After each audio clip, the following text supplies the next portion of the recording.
Assalamualaikum warahmatullahi wabarakatuh. Nama saya Muhammad Maulana Yusuf, NIM 197705051 dari kelas Matematika Teknik 2A. Video ini dibuat untuk memenuhi tugas UTS dari Matematika Teknik 2A. Di sini saya akan membahas tentang sistem persamaan linier yang diselesaikan dengan metode Gauss. Tapi sebelum itu, kita cari tahu dulu siapa itu Gauss. Carl Friedrich Gauss yang lahir pada tahun 1757 sampai 1855 ialah seorang matematikawan berkebangsaan Jerman. Ia mempunyai kontribusi yang besar di bidang geometri, teori bilangan, fungsi, dan teori probabilitas. Dia menemukan cara untuk menghitung lintasan asteroid, membuat penemuan dasar di dalam teori potensial atau dalam bidang elektromagnetik, dan orang pertama yang menggunakan telegraf pada tahun 1833. Maka dari itu ia dijuluki Prince of Mathematics. Lalu selanjutnya saya akan membahas tentang eliminasi Gauss. Eliminasi Gauss ini merupakan metode yang biasa digunakan untuk menyelesaikan sistem persamaan linier. Nah, pada metode Gauss ini mengubah sistem persamaan linear tersebut menjadi bentuk matriks. Lalu matriks tersebut diubah kembali menjadi bentuk echelon baris melalui operasi baris elementer atau OBE. Kemudian untuk finishingnya diselesaikan dengan sistem substitusi. Nah, ini dia bentuk echelon baris. Bentuk echelon baris ini terdapat pada sebuah matriks jika matriks tersebut memenuhi 3 kriteria berikut ini. Yang pertama, jika di dalam baris terdapat elemen-elemen yang tidak semuanya 0, maka bilangan tak nol pertama di dalam baris tersebut ialah 1. Nah, di sini kita mempunyai contohnya, yakni pada matriks yang ini. Nah, kita lihat pada matriks baris yang pertama, ini tidak semuanya 0, maka yang pertama, angka pertama baris tersebut ialah 1. Nah, begitupun pada baris yang kedua, ini tidak semuanya 0, maka angka pertama setelah angka 0, yakni angka 1 atau min 1. Begitu pula dengan baris yang ketiga. Ini juga setelah angka 0, maka angka 1 dulu. Seperti itu untuk syarat yang pertama. Dan untuk syarat yang kedua, jika ada baris yang semua elemennya bernilai 0, maka baris tersebut harus dikelompokkan di paling bawah. Nah, di sini kita mempunyai 2 contoh, yakni ada matriks merah dan matriks biru. Nah, pada matriks merah ini tidak memenuhi kriteria nomor 2 ini. Kenapa? Karena bisa dilihat pada matriks kedua ini, baris yang 0 semua ini tidak diletakkan di paling bawah, melainkan ada yang di baris pertama dan baris ketiga.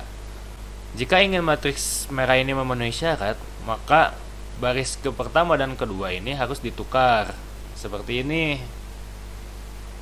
Nah, di sini juga ada contoh yang memenuhi syarat, yakni matriks yang biru.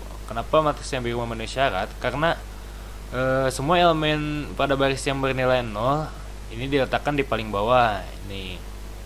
Ini tentu saja memenuhi syarat nomor 2. Selanjutnya ada kriteria yang terakhir, yakni jika terdapat 2 baris berurutan yang memenuhi kriteria pertama, maka angka 1 dari baris yang lebih rendah berada lebih ke kanan dari yang baris di atasnya. Contoh, di sini kita mempunyai 2 matriks. Nih, ada yang hijau, ada yang biru. Nah, pada matriks hijau ini yang memenuhi syarat kriteria yang ketiga ini. Ini memenuhi. Nah, kenapa matriks hijau ini dikatakan memenuhi kriteria? Karena angka 1 pada baris matriks yang kedua, ini angka 1 yang ini, ia lebih ke kanan dari angka 1 pada baris pertama matriks ini. Maka dari itu, matriks ini memenuhi kriteria yang ketiga. Nah, selanjutnya yang matriks biru. Matriks biru ini tidak memenuhi kriteria yang ketiga. Kenapa? Karena di sini terdapat 2 baris berurutan. 2 baris berurutan ini nilai angka 1-nya pada baris ketiga tidak lebih ke kanan dari baris yang kedua. Maka dari itu, ini tidak memenuhi kriteria yang nomor 3. Nah, jika ingin memenuhi kriteria, maka angka 1-nya harus sebelah sini. Seperti itu untuk bentuk echelon baris.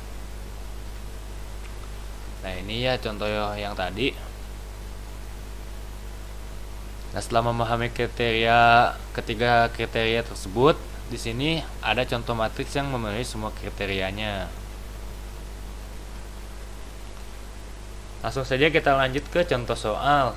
Di sini saya mempunyai soal sistem persamaan linear 3 variabel. Ini 2x tambah 5y tambah 3z sama dengan 1, 3x tambah 4y tambah 2z sama dengan min 3, x tambah 3y tambah z sama dengan 2. Perintahnya di sini, tentukan pemecahan sistem persamaan linear ini menggunakan metode eliminasi Gauss. Langsung saja kita jawab. Yang langkah pertama, kita ubah dulu ke bentuk matriks. Jadi dari persamaan ini kita ubah ke bentuk matriks. Nah, bentuk matriks seperti ini. Tinggal diurutkan saja. Lalu langkah yang kedua, kita bisa menukar baris yang pertama dengan baris yang ketiga. Ini baris yang pertama ini kita tukar dengan baris yang ketiga. Maka hasilnya akan seperti ini.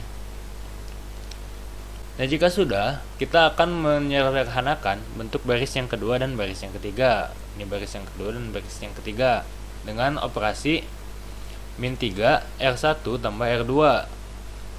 Nah, di sini merupakan hasilnya. Jadi ini tuh min 3 dimasukkan R1.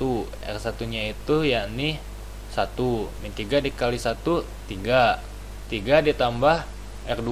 R2-nya itu yakni 3. Jadi min 3 tambah 3 sama dengan 0. Seperti itu cara pengerjaannya. Begitu pula dengan 4.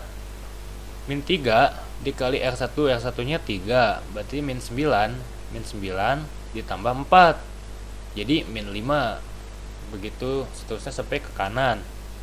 Setelah kita mendapat hasil ini, kemudian dilanjutkan dengan operasi dengan rumus min 2 R1 tambah R3. Ini untuk menyederhanakan baris yang ketiganya. Ini kan baris yang kedua, ini baris yang ketiga. Caranya sama saja, kita masukkan min 2 dikali R1. R1-nya 1. Min 2 dikali 1, min 2. Min 2 ditambah R3-nya. R3-nya 2. 0. Hasilnya 0. Begitu pula dengan yang 5-nya. Yang 5-nya kita masukkan lagi. Min 2 dikali R1-nya pada kolom kedua yang di 3. Jadi min 2 dikali 3, min 6. Min 6 ditambah dengan 5. Maka hasilnya adalah min 1. Begitu pula dengan baris selanjutnya. Kolom selanjutnya. Sampai menemukan hasil yang seperti ini. Lalu setelah kita mendapat matriks yang ini, kita akan membuat satu pertama pada baris kedua dengan operasi min 6 R3 ditambah R2. Nah, jadi kita akan mengubah min 5 ini menjadi 1. Pada baris kedua, kolom kedua akan kita ubah. Jadi kita masukkan pakai rumus ini, min 6 dikali R3. R3-nya yakni min 1. Jadi plus 6 ditambah R2. R2-nya min 5. Plus 6 tambah min 5 jadi 1. Seperti itu. Yang ini juga sebelah kanannya dimasukkan lagi. Min 6 dikali R3. R3-nya yakni min 1. Jadi min 6 ditambah dengan R2-nya min 1. Jadi min 6 dikurang 1 min 7. Begitu pula dengan yang min 9-nya. Min 9-nya juga sama dimasukkan pakai rumus yang tadi, didapat hasil 9. Lalu selanjutnya kita akan menyederhanakan lagi baris yang ketiga dengan operasi 1 kali R2 ditambah R3. Nah, kita sederhanakan lagi baris yang ketiga. Langsung saja dimasukkan 1 dikali R2. R2-nya yakni 0 di sini. 1 kali 0, 0 ditambah R3. R3-nya juga 0, maka hasilnya 0. Lalu selanjutnya 1 dikali R2. R2-nya 1. 1 ditambah R3-nya min 1. Jadi 0. 0 juga. Begitu pula dengan kolom sebelah kanannya selanjutnya. Jadi didapat hasil min 6 dan 6. Nah, jika kita sudah menyederhanakan lagi matriks yang baris ketiga, maka selanjutnya kita akan membentuk satu pertama pada baris ketiga dengan operasi atau dengan rumus min 1/6 dikali R3. Nah, ini kita akan membuat ini menjadi angka 1, min 6-nya. Langsung saja kita masukkan ke rumus min 1/6. 1/6 itu diambil dari lawan dari min 6. Langsung saja kita masukkan min 1/6 dikali R3. R3-nya berapa? R3-nya min 6. Maka dicoret min 1 kali min 1 jadi 1. Yang 11 ini tidak perlu dihitung karena memang sudah hasilnya pasti 0 karena akan dikali R3-nya pasti 0. Nah, berikutnya adalah yang 6. Yang 6 juga sama caranya, maka didapat hasil min 1. Nah, jika kita sudah menyelesaikan semua tahapannya sampai sini, maka matriks yang ini sudah memenuhi tiga kriteria dari bentuk echelon baris. Selanjutnya, tinggal kita mengubahnya menjadi sistem persamaan linear. Kita tambahkan lagi variabel xy-nya. Ini 1312 menjadi x tambah 3y tambah z sama dengan 2. 0, 1, min 7, 9. Maka akan menjadi y dikurang 7z. Ini x-nya 0 sama dengan 9. Nah, ini selanjutnya 0, 0, 1, min 1. Ini artinya z sama dengan min 1 karena ini adalah variabel x, ini variabel y, dan ini variabel z. Setelah kita mendapatkan z sama dengan min 1, maka kita substitusikan persamaan z sama dengan min 1 ke persamaan di atasnya, persamaan 2. Maka akan didapat hasil y sama dengan 9 ditambah 7z sama dengan 9 ditambah 7, min 1-nya dimasukkan z-nya. Maka akan didapat hasil 2. Ini adalah metode substitusi yang tadi kita bicarakan di awal. Kemudian dari nilai y dan z yang sudah kita substitusikan, yang sudah kita dapat, maka kita substitusikan ke persamaan yang pertama. Nah, persamaan yang pertama ini adalah x tambah 3y tambah z sama dengan 2. Maka kita masukkan menjadi x sama dengan 2 dikurang 3 dikali 2, y-nya 2 dikurang z-nya min 1. Jadi didapat hasil min 3. Nah, maka solusi tunggalnya didapat, yaitu x sama dengan min 3, y sama dengan 2, dan z sama dengan min 1. Jadi pada intinya untuk sistem persamaan linear menggunakan metode Gauss ini, kita mencari nilai x, y, dan z-nya.